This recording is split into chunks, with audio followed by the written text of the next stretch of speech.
First things first, as of the recording of this video, it is like halfway into the new year, so happy belated new year, I guess. If you can't tell from the title, just finished playing Persona 3, specifically Portable. I want to talk about this game before I start playing Reload and see what they change. I don't know, there's not that much structure to this video, I just kind of felt like talking, I'm gonna be honest. I think the first thing I want to get into is just a little bit of context. So, if you saw my previous video on Persona 4 Golden, which you probably didn't because that video flopped, and that's okay, I'm not coping. I bought Golden and Portable combined, so each game was pretty much worth like 10 bucks. I'm pretty happy with the pricing I paid personally, so I think for me, right off the rip, the biggest thing I was nervous about going into Portable was the gameplay. It's not even because of like Tartarus. I heard nothing about Tartarus prior to playing the game, which I will get back to Tartarus, but I wasn't really looking forward to playing 3 because the lowest point for me about Persona 4 was the gameplay, because I just thought the gameplay to me was super boring, and we'll get back to the gameplay about Persona 3. For now, let's talk about the things that I really liked, which was the story and characters. I think the story in P3 was amazing, personally. It plays such an interesting contrast because I feel like P3, with the obvious, usage of like, I don't know if YouTube is gonna hammer me down for saying anything. Their usage of water guns, we'll say that. Like, I kind of already had like a bit of an idea of the type of topics that this game would discuss, but I just didn't expect them to do it in a way that was actually really good. Like, I at no point was like unengaged with the story. Like, I feel like in both 4 and 5, there were definitely some moments where I wasn't really as, you know what I mean? I wasn't really into it. Like, when I played Persona 5, I didn't care for what's his name? Kaneshiro, like the guy with the bank. Like, his whole palace was just kind of like for me, so I wasn't really that invested in the story with him. With 4, as cool as I thought Marie was, her overall palace and just her as a character wasn't all that engaging for me. But with P3, there wasn't really a moment like you could argue the lowest points for me was like Strega, and I didn't even think Strega was like terrible.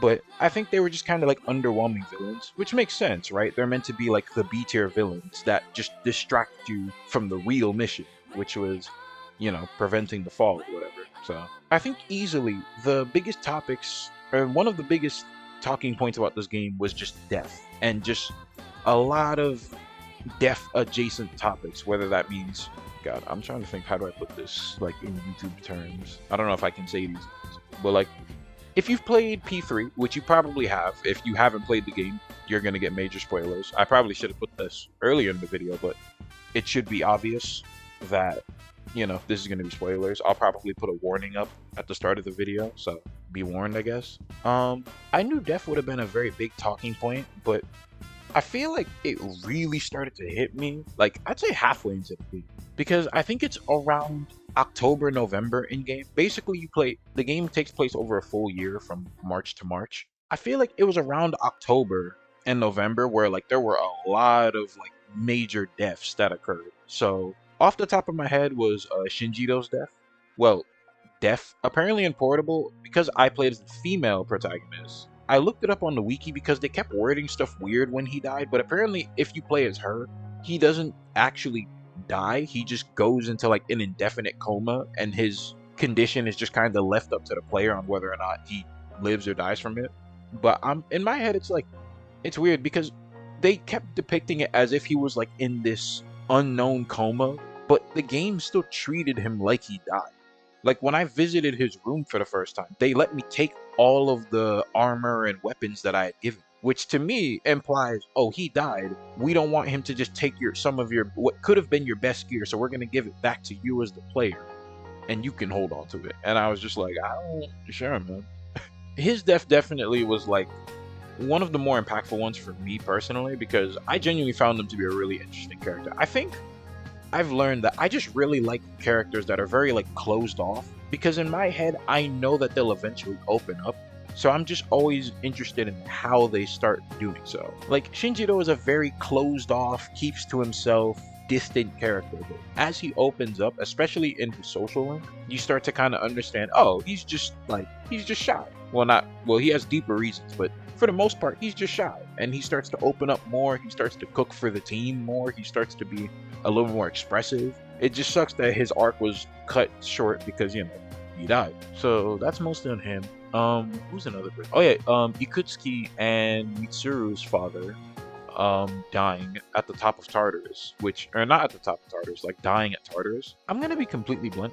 I thought Ikutsuki kind of sucked ass, like just as a general villain. Like he was so easy to spot as like a twist villain. And it's even funnier because like it's not like he was a good one anyways. You just learn he basically is just a nut job who somehow managed to keep it together until we defeated all 12 shadows. Just for him to reveal, surprise, I'm a villain. Also, Yukari, you remember when I shared a video of your dad's dying moment? Oh yeah, I edited that video so I could lie to you. Like, y'all know how insane that is to take a video. Imagine someone takes a video of like your parents' final message to you and alters it. And that stayed in Yukari's psyche for months. You know what I mean? Like that stayed in her psyche for months, I'm pretty sure. Is that not insane? I don't know. I just thought he was kind of a bad twist. To me, it's like he didn't do anything with it. He died immediately after because Mitsuru's father, aka the GOAT, sacrificed himself to kill him. So seeing two characters have to grapple with the death of their parents, one more distant but one more direct, that was also pretty sad to watch. Junpei was, to me, in the beginning, I thought Junpei was just like okay as a character. I put Junpei in the category of what I like to call the bro. And the bro is basically like the male protagonist's best friend. Obviously, I played the female protagonist, and maybe that played a role. I don't know how different the dialogue is between the male and female protagonists, but Junpei to me was just kind of like an okay character who was like kind of sexist. It felt like Chidori and her death really helped round out Junpei as a character, because I feel like Junpei was always like missing that. He was a jokester, but he wasn't like serious. Like, you can be a jokester and get serious, but he didn't have that seriousness to fall back on. And I feel like after Chidori died, he really started to like, well, not just as he died, but as he started, you know, getting closer with her, leading to her death, he like, it rounded out his character in a way that I think was very beneficial, because I ended up liking him way more once he started to interact more with Chidori. I thought Akihiko was like, I thought he was a fine character. I think his ties to Shinjiro were definitely some very key moments for me. I think I had a lot of social links. I finished more than half. I think the people who I maxed out, actually, first things first, surprisingly, I don't think I maxed out any male characters except for Shinjiro, who ended up dying. Oh, I'm sorry, he ended up falling to a coma. So basically, I ended up romancing no one at the end of the game, which is kind of funny.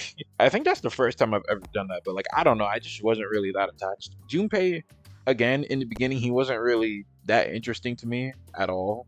And by the time I could bond with him, he was already kind of just being more distant because he was just with Chidori all the time. Obviously, like I mentioned, Shinjiro died, so I couldn't get with him. I heard you can if I do a new game plus, but I think I'm gonna do a new game plus for all the games I've played anyways, just to redo them on hard mode and see what other things I could have missed.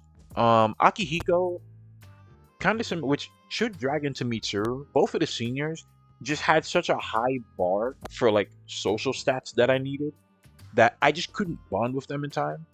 Did I? No, that's a lie. I finished bonding with Mitsuru, but Akihiko was around like once a week at the school, and sometimes there would be days where when he's around, there were like 2 or 3 other people that were also available that I just wanted to bond with more.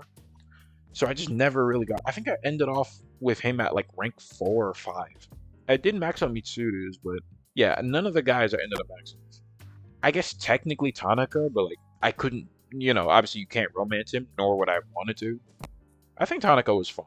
I don't know what I was expecting. I've just heard him so much in the in 4 and 5, just because he's like, you know, he's like the TV advertisement man, right? That's his whole thing. He's the commercial guy. In 3, to me, he just feels like a petty scammer, and I think it's kind of fun. I did not like Ken, mostly because I personally blame him for Shinjiro's death, and nobody will change my mind on that. I never put Ken on my team. I never spoke to Ken, like ever. I think I got to rank 1 just to start his social link and never bonded with him again. So there's that. Koromaru is just a dog, but a very sweet dog. So I rate him highly.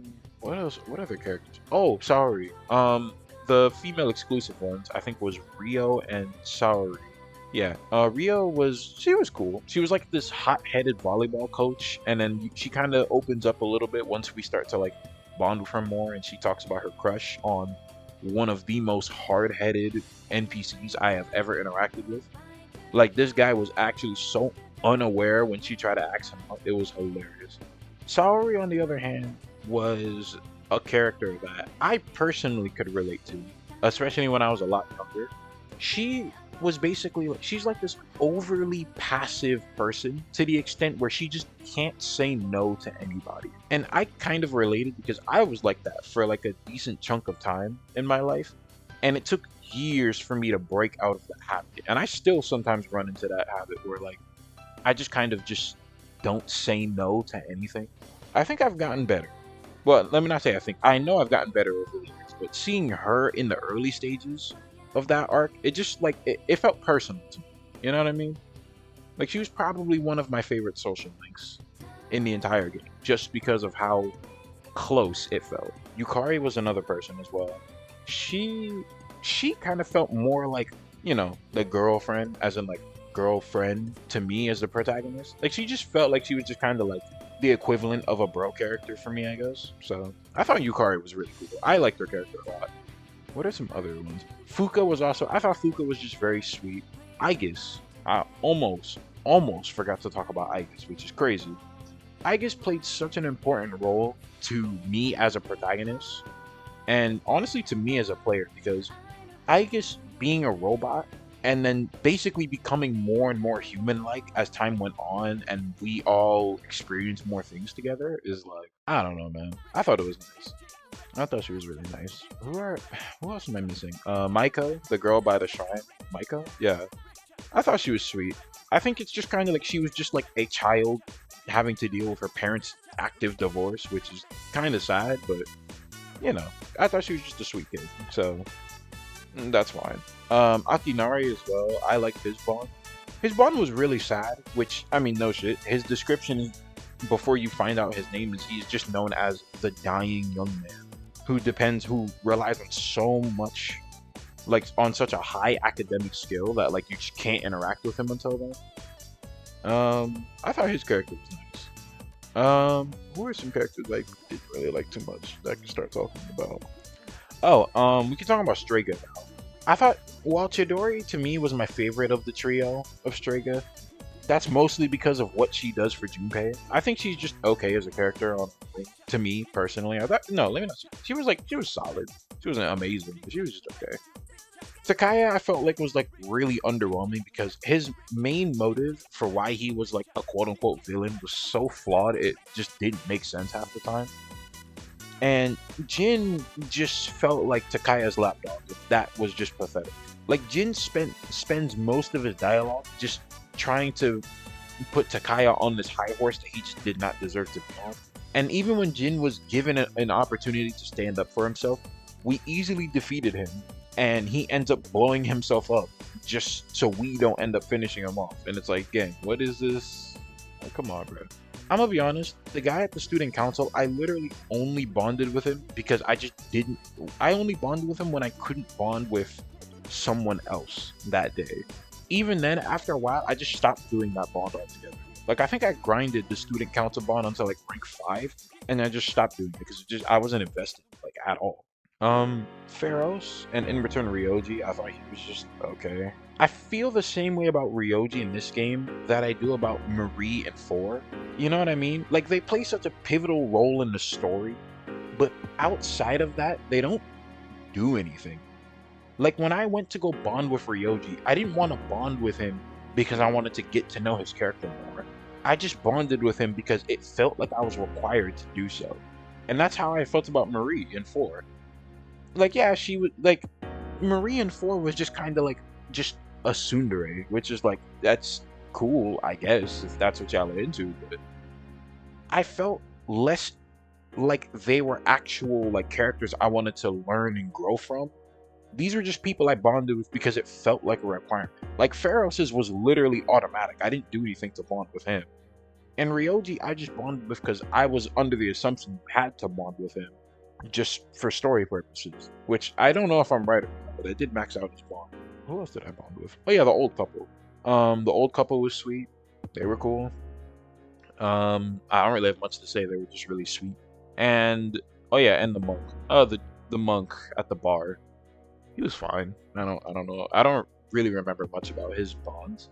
That's my takes on all the characters. I kind of got like sidetracked for like what felt like 15 minutes, but back to the story. I thought the story for this game was really good. The game talks about serious topics in a way that was still engaging, and it didn't feel like it was just sad for the sake of being sad. Like they really put effort into the dialogue for these characters. Oh, one last thing about the story, I completely forgot. The fact that the protagonist sacrifices themselves at the end of the game, I thought that was a really pivotal decision that I low-key think pays off. Because for me, it kind of felt like a pretty good payoff. Like, I don't know what it was about finishing 3 compared to other games. Like, obviously, I feel good when I finish a game. When I finished Persona 3, I just felt like a better person. Like, I didn't do anything much. It's not like that. I can't say that this game changed the course of my life. Right? As of recording, I beat this game 2 weeks ago. I beat this game, I think, literally on New Year's. I don't know. It gave me some level of like relief and hope going into the new year. I don't know if that's just because of the game or if that's just me as a person, but it just felt good to beat the game. I don't know. Seeing Aegis show so much emotion at the very end for my sacrifice was something that it kind of stuck with me as a person. That's probably what it is. But yeah, I thought the ending was good. I thought the game was satisfying until I had to actually deal with the combat. And most of the combat for this game takes place in Tartarus. Now, if you're someone who's already played Persona and you know anything about Persona 3, I promise you my opinion on Tartarus is going to line up with the majority of people, in which I thought Tartarus was the lowest point of the entire game. Which is funny because it's the place you're probably spending a lot of your time. You're probably going to spend like 40, 35 to 40% of the game. You're going to spend it in Tartarus just grinding. And there's nothing about Tartarus that makes said grind interesting. I personally did not enjoy the weird difficulty bounce between the regular shadows, the mid-battle bosses, and the actual, like, Arcana battles. Like, the mid-bosses to me made no sense in terms of their difficulty, in my opinion. Because some of the mid-boss battles were genuinely taking me, like, long times. Like, some of them took me an hour because they just hit so much harder than Arcana bosses for some reason. And what ended up happening is that I would do these mid-battles that would take an hour. I do them, and then I get, like, negative experience, because fuck you, I guess. And then you do the Arcana battles. Sometimes I would sweep them first try in, like, maybe, like, 15 minutes, and get all types of experience. And it's like, what type of balancing is this? Why? Like, I understand if the mid-battles are more difficult than the Arcana battles, that's not a terrible trade-off. The contrast should not be this high. I don't know if I was just pushing up Tartarus way further than I was supposed to. I don't know if this game is just meant to be that difficult.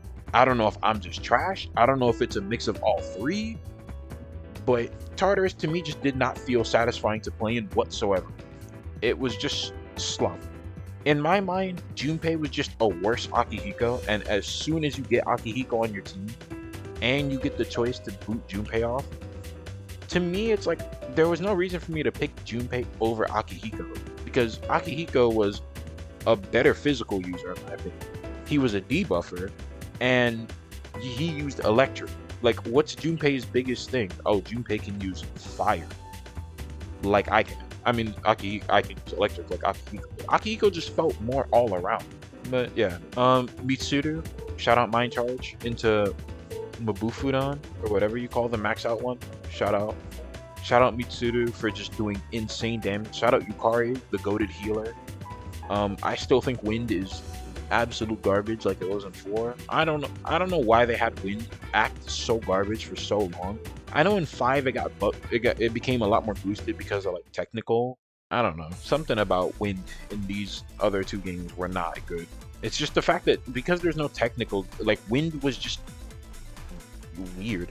Like nobody was ever weak to wind. There were like 3 notable enemies that were ever weak to wind. And even then it's like when you're playing Yukari, why are you ever not why am I not spamming Media Raha and healing my whole party? Why would I attack when I could just heal my whole party and let the rest of my team do the damage? You feel me? Maybe it's just me, but that's how I feel about that. Other than that, I feel like the Arcana fights, while impactful to the story, I thought they were just fine. None of them really felt difficult, although I feel like some of them did like cheese me a bit. Like there was the one with the I remember this like roulette wheel that just like either buffed or debuffed your team or the enemy team, which I'm surprised I did that battle first try because I low-key was very close to dying a couple times during that fight. Oh, and what's another? Oh, Nyx. I cannot leave this conversation without talking about Nyx. Nyx was a really good final battle, but holy shit, that was probably one of the longest final bosses I've ever had to deal with. Like I was looking at my footage, and that boss took me like an hour and 15. Mind you, I beat Nyx first try, and it wasn't like I was like spamming defense, kind of, but she kept ramping up in strength as each Arcana kept flipping and flipping and flipping, and I was like, oh my gosh, like I don't think I'll beat this first try. But at the same time, I was like sweating bullets because in my head, I'm like, if I lose this fight when I'm at like the 10th or 11th Arcana, I'm gonna have to redo this entire fight. I don't know. Like Nyx was always talked about and hinted at, and then once we actually got there, I feel like they actually pulled through with a really good final boss. You know what I mean? And even the end credits, when we basically, we fall asleep, aka we die, because we now sealed away death at that point using our power. It's like, while I can say the actual literal battles were kind of iffy up until like a couple, there were like a few, like the Arcana fights were at least kind of fun because they usually had some type of actual decent gimmick that made me think. What else did I want to talk about? Oh, music.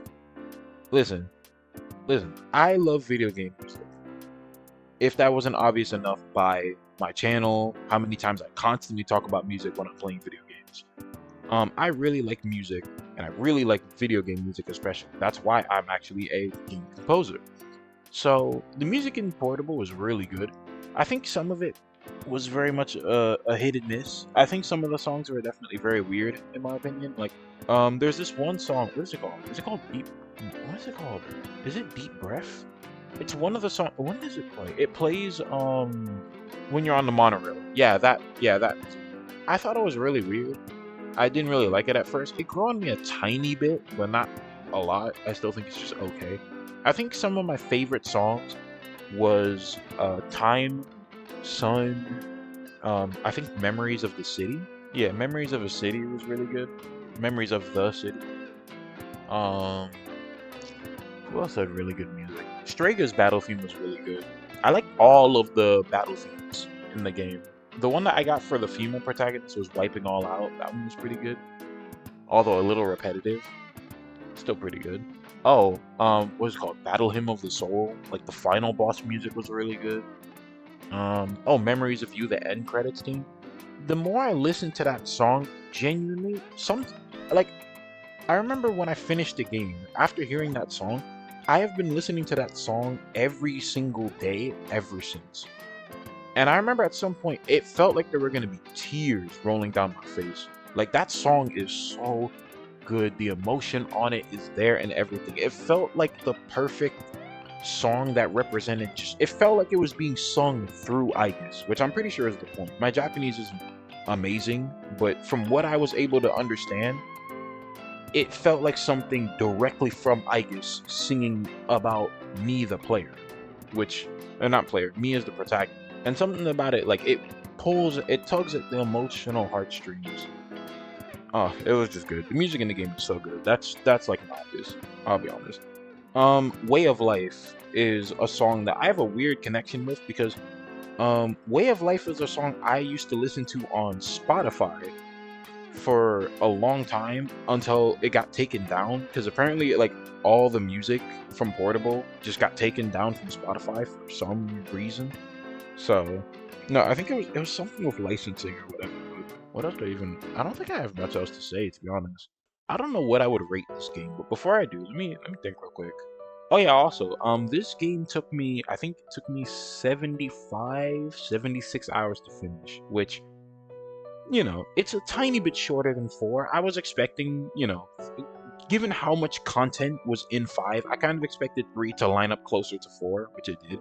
Technically, it's the shortest of my playthroughs. I thought it was a very emotional game in a good way. And I kind of find it funny that while 3 clearly has like the most dark and depressing story, 4 is like the exact opposite.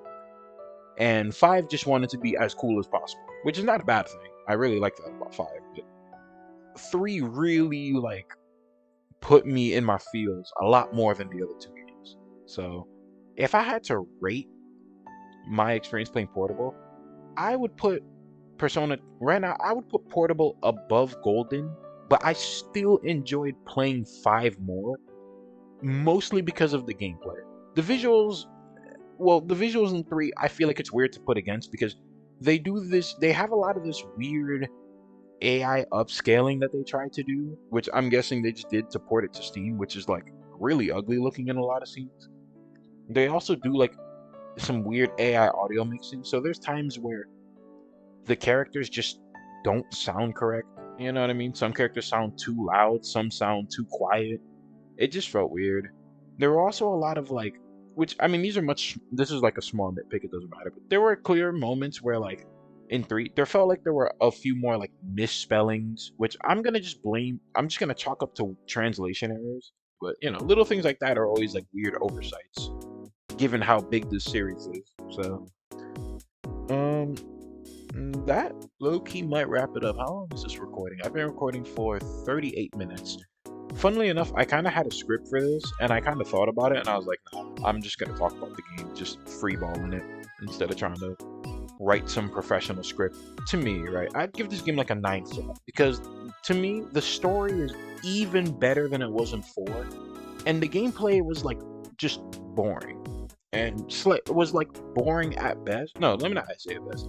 Like the the gameplay at worst was just agitating and kind of boring. But Persona 4's was like actually just disappointing because seeing what 4 tried to come off of, at least Tartarus is just one building that I know I can come to. 4 had multiple palaces that just felt copy and paste. Sorry, not palaces. 4 just had dungeons that felt so copy and paste that it was just so disappointing. Whereas at least for 3, it's copy and paste because you're literally in the same building 90% of the time when you're fighting people. And I don't know, I could be missing some things. Obviously, like I said, this vid isn't scripted. I just wanted to yap. So if I missed anything, you can leave it in the comments below. Remember, as I'm recording this footage, I have not played Reload. So by the time you as the viewer are seeing this video, I have now started playing Reload. So I'm going to make a separate video comparing both games after I finish Reload, which I don't know how long, I don't know how much content they've changed or added or removed. All I know is that Reload is more based off of like the original Persona 3. So the female protagonist is just not even remotely hinted at. All the female exclusive social links aren't there. So unfortunately, Saori, my goat, is just not in that game, I'm pretty sure. So I don't know. We'll see how things work out. If you made it all the way to the end, thank you so much for watching my vid. I don't know how to feel about doing content this year. If you aren't already aware, I am actually in the last semester of college. So I'm more so just focused on what I'm going to do after I graduate, and that will kind of determine the state of this channel. Yeah, I don't know. If you like this video and you want to see more content like this in the future, leave a like and subscribe. Leave a comment, share to your friends, hit the notification bell. I'm gonna aim to have that Reload video out by like spring break. So I'll aim for like a March release, because I don't know how long it's gonna take for me to beat that game, especially since I'm going back to school in a couple days from now. So I don't know, wish me good luck. Anyone else that's probably watching this video in college, good luck to you as well, and I will see you guys in the next video.